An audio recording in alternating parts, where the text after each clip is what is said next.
Dark Shadows, number 51, VTR 82266, air 9566, take one.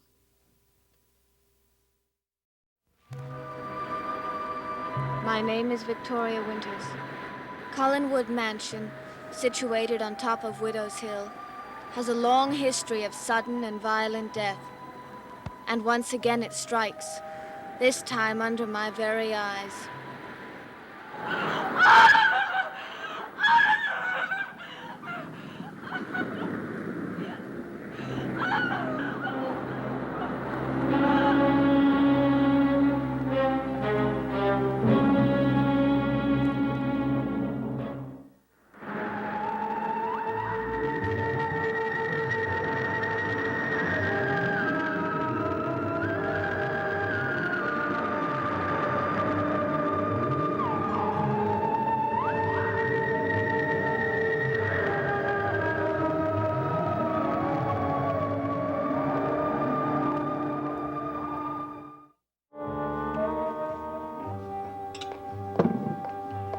Have Carolyn and Miss Winters come in yet?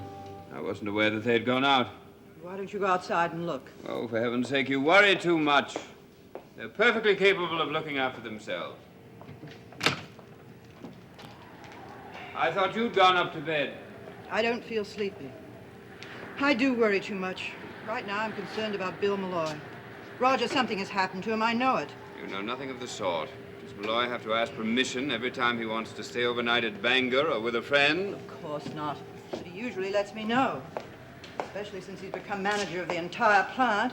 It's only natural in case I have to reach him. It's natural for you to be concerned about your daughter's behavior, but Bill Malloy is something else again. Yes, he is. He's the most reliable man I have ever known. And this is more than just spending the night away. It's the first day he's ever missed at the office. I know he would have notified me if he could have. Do you think he's marooned somewhere where there's no telephone or post office? I don't know. I wonder if we should ask the police to make inquiries. Certainly not. I'm sure he had a perfectly valid reason for disappearing. I should think you'd show more concern than you do. Malloy's personal life is of no interest to me whatever. However, he was away from the office for a whole day. I have a feeling he did it deliberately. What if something's happened to him?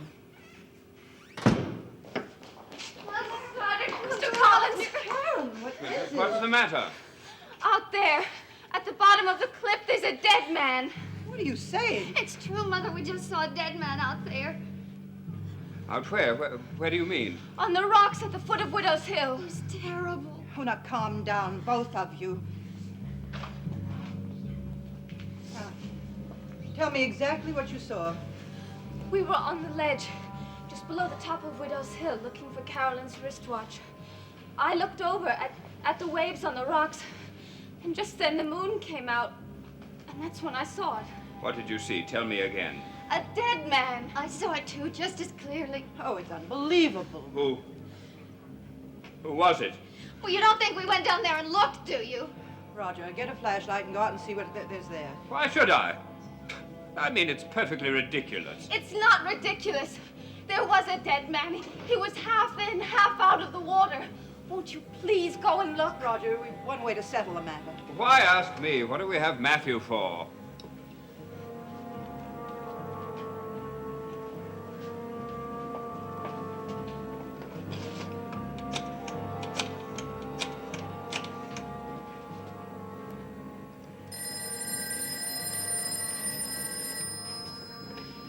Hello? Matthew? Yes, Miss Stoddard. Matthew, Carolyn and Miss Winters have just had a bad scare. They were standing on the ledge of Widow's Hill just now. Why'd they be doing a darn fool thing like that? It doesn't matter why they were there, but they looked down at the rocks and thought they saw a dead man. A dead man? They're both terribly upset, and I know they won't be able to sleep unless we know for sure just what it was they saw. Would you go and look, Matthew? Take a flashlight and be careful of the path down the cliff. I'll do that, Miss Stoddard. And then come to the house and tell me what it was they thought they saw. Mother, you keep thinking it was something we thought we saw. It was real. Horribly real. I know, dear. The light plays strange tricks on the water, and sometimes rocks appear to float. It wasn't a rock. It moved with the waves back and forth. Like seaweed, perhaps. Uncle Roger, I've lived in this house all my life. I know what seaweed looks like. Then you should know that it can bunch up and take all sorts of shapes. And move with the waves, as Miss Winters suggests so aptly, back and forth. You don't suppose this is some trick of David's, do you? David? What do you mean? He seems to have death on his mind. It sounds exactly like the type of joke that would appeal to my good-natured son. The incorrigible monster. Roger, this is no time for your sarcasm.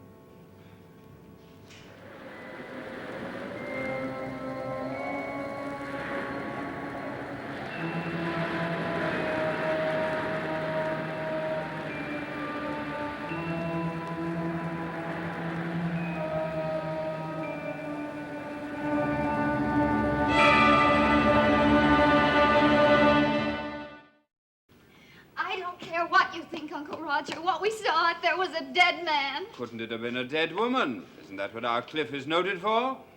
Now, don't we know that way back in time a bride leapt, fell, or was pushed to her death from Widow's Hill? That's what I told Vicky. And that some time later, a young girl did the same thing. This one, I believe, was a governess who had been brought in to tutor the son of the household. I know all about that. And also about the fact that a third death has been prophesied. It's nothing but a local superstition. Well, they have a bad habit of coming true at Collinwood. Why don't you girls go on up to bed? If you don't mind, I'd rather wait and hear what Matthew has to say. He did say he'd go look, didn't he? Yes. I couldn't go to sleep anyway. I keep seeing that thing down there. At least we've made some progress. The corpse of yours has now turned into a thing. It wasn't a very pretty sight, and I know it was a dead man. Why don't you go into the kitchen and make some cocoa? It might make you sleepy. How can anybody sleep when there's a body floating around down there? Vicky, could I bunk in with you tonight? I know that's the only way I'll ever get any sleep. Sure. How about the cocoa?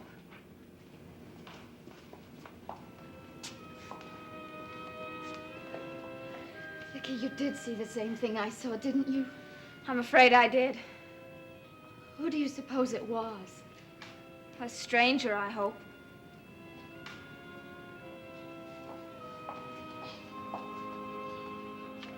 I won't even venture a guess as to the identity of this mysterious corpse.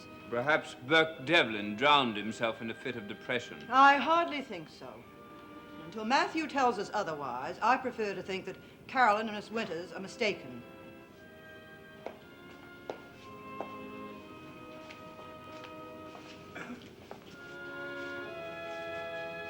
What if they should turn out not to be mistaken? Can't we change the subject? Before they came bursting in here, we were discussing your meeting with Bill Malloy. Oh, don't be tiresome, Elizabeth. I thought we'd finished that discussion. Well, you said that Bill disapproved. He's old-fashioned and hidebound.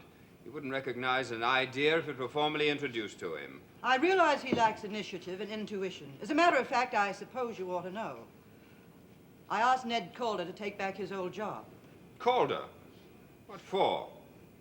If I were given free rein If you around were here- given free rein, the Collins Cannery and fishing fleet would disappear from the face of the earth. How do you know? I've never been given a chance to prove one idea. And now with Calder breathing down my neck. He won't be. Oh, yes, he will. I know his type. He refused the offer. Oh, he refused, did he? Well, maybe I'll have an opportunity after all. If Bill Malloy approves. Bill Malloy. If you think he's so great, why did you call Calder in the first place? Or did you call him for some personal satisfaction of your own? Why should I? Don't be silly.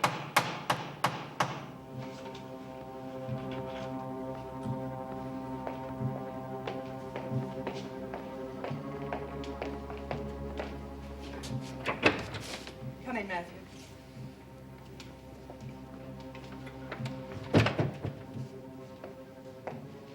Well? I went to the ledge at Widow's Hill and looked down at the water, like you said. Yes? I shined my flash down at the rocks. Speak There up, wasn't man. enough moon to see much. What did you see? Just to make sure, I climbed down the path all the way to the rocks. And then I walked along the water's edge. Did you find it? The thing we saw? I walked from one end of the property to the other and back again. There was nothing there. But we saw it! We saw it! Didn't we, Vicky? Yes, we did. You don't suppose all those old wives' tales about ghosts aren't tales at all? That they're true? I've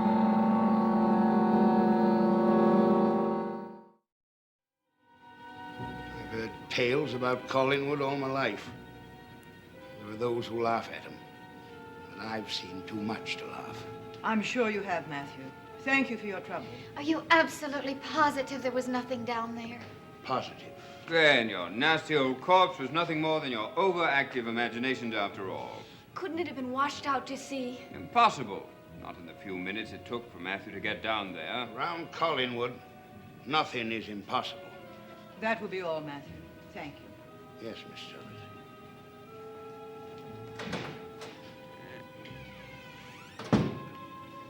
Now that your mystery has been solved, why don't you both try to get some sleep?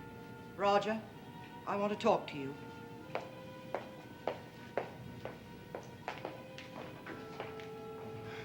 Carolyn, you did see what I saw, didn't you? I'm not sure anymore. Would Matthew have any reason to lie? Roger, do you think Matthew was telling the truth? Why on earth should he lie? I don't know. He acted very strangely. Nonsense, I tell you. They saw a bunch of seaweed. Or perhaps it was an old sail. You know the kind of flotsam and jetsam that's washed up around here. It's not usually human. Well, you heard what Matthew said. I heard what he said, but I don't know what he thought. Well, he probably thought we were insane for waking him up at this hour of the night. Did I say that the girls had an overactive imagination? I should have included you with them. Why don't you follow your own prescription and go up to bed?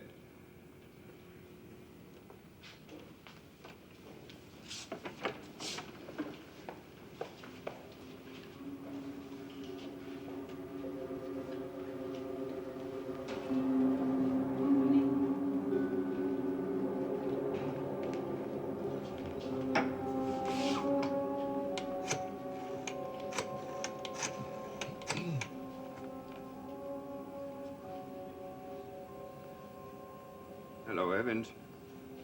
This is Collins. I know you're a night owl, so I won't apologize for calling you so late. I wanted to know if you had had any word from our friend, Bill Malloy. No? Neither have I.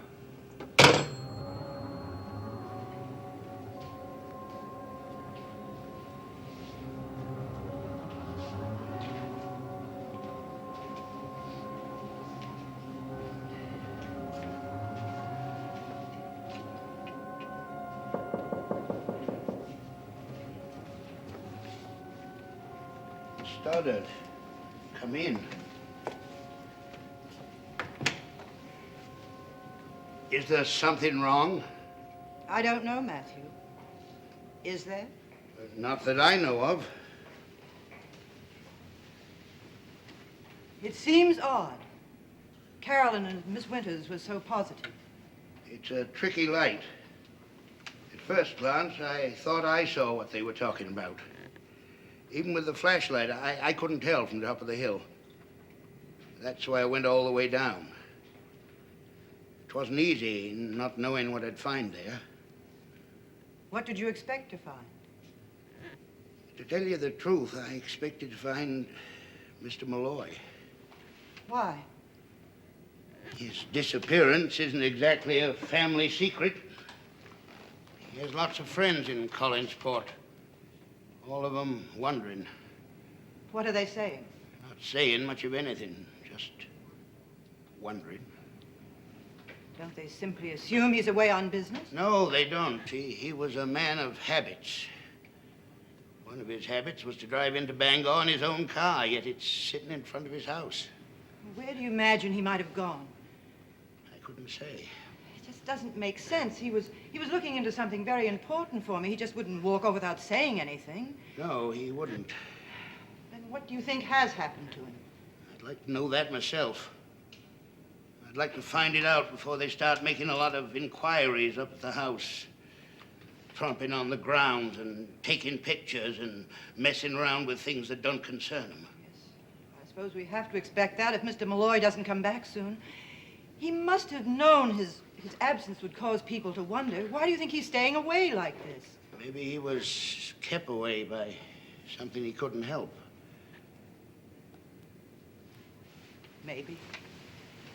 Matthew, would you mind very much showing me what it was you saw, so I can at least get rid of Carolyn's fears?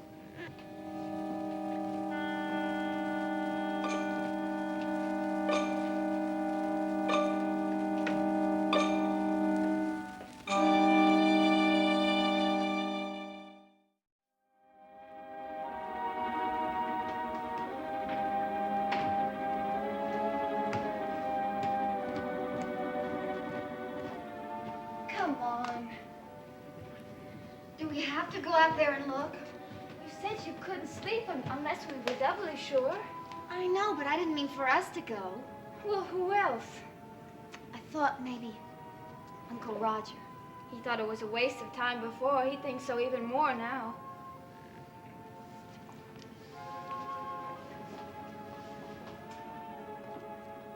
Oh. I thought you had gone up to bed. What'd be the sense of that? I wouldn't sleep a wink. Afraid of the dark? No, afraid of what I might dream about. You too, Miss Winters. We thought it might set our minds at ease if we went back and looked at the water. We might see what we thought we saw before, only now we'd know it was something perfectly natural. Well, wouldn't it be perfectly natural if a body was washed up on shore on our property? Uncle Roger, please don't talk like that. Oh, I'm sorry, kitten. We thought perhaps you'd come with us. Now, Miss Winters, I've told you before, I have no interest in going out to Widow's Hill and staring at the water. Matthew has been up and down the shore. There's nothing to be afraid of. Are you intimating that I would be afraid of something? Of what? Of nothing, Uncle Roger. So won't you please come with us? If you'll give me one good reason.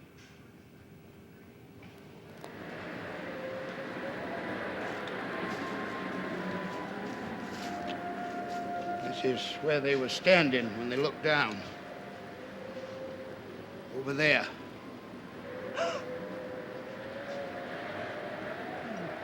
No wonder they were frightened. Tell you the truth, I was startled myself. There was a little more light then, and it was plainer to see. I couldn't be sure till I got all the way down. Well, that's settled, and I can tell Carolyn and Miss Winters they needn't worry anymore. It's just a clump of seaweed. I can tell them they needn't talk anymore, too. A few words dropped in the wrong place, and another superstition is added to the legend of Collingwood. Before the week's out, will have spread all over the county. Another ghost seen at Collingwood. Yes, I imagine it would draw unwanted attention to us. And the newspapers rehash every little thing that ever happened in a lifetime. Something I wouldn't like to see. No, nor would I. Well, I'll go put the girls' minds at ease.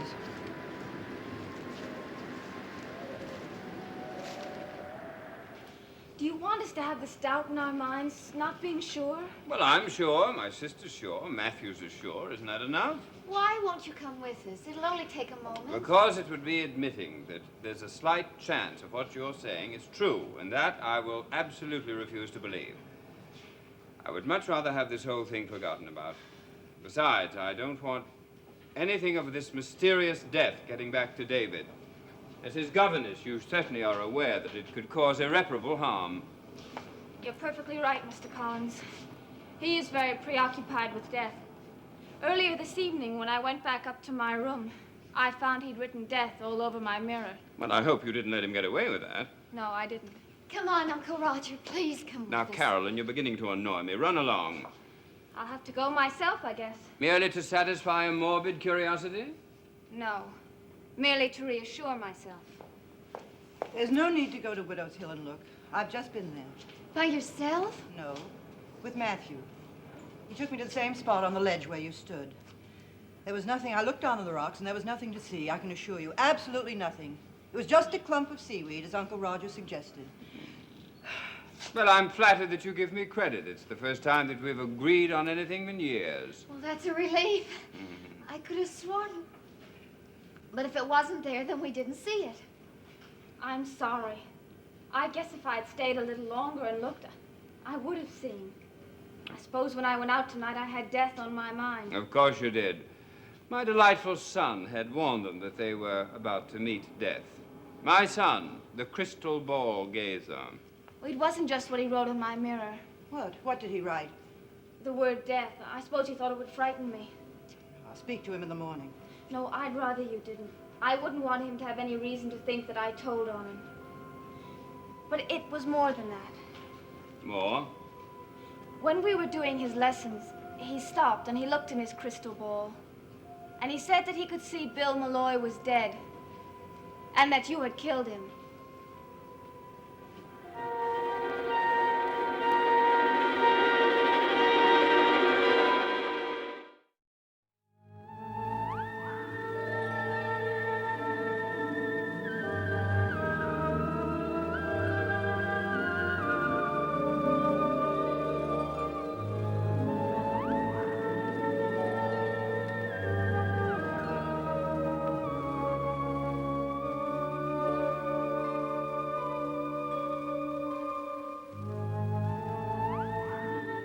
It's like nothing else except funny, and it's Love on a Rooftop, advance premiere tomorrow night, in color on ABC.